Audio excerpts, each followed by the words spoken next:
Hello' everyone, আমি গৈ আছোঁ গুণগুণক ডক্টৰক দেখাবলৈ। একচুৱেলি লাষ্ট 3-4 ডেজৰ পৰা তাইৰ গাটো অকণমান বেয়া আছিলে, সেয়েহে ভাবিলোঁ এবাৰ ডক্টৰক দেখাই লওঁ।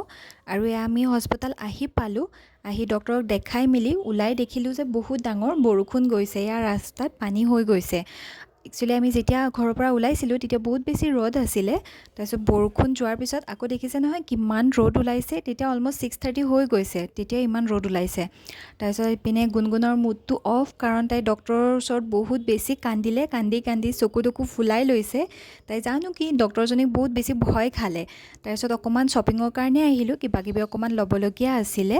আৰু ইপিনে গুণগুণ শুয়ে গৈছে, তাই কেনেকৈ মই লৈ আছোঁ। আৰু ইপিনে মিৰাৰত নিজক নেদেখালে কেনেকৈ হ'ব নহয় জানো।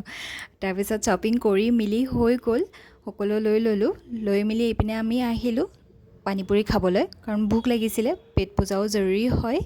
সেয়েহে পানীপুৰি খালোঁ।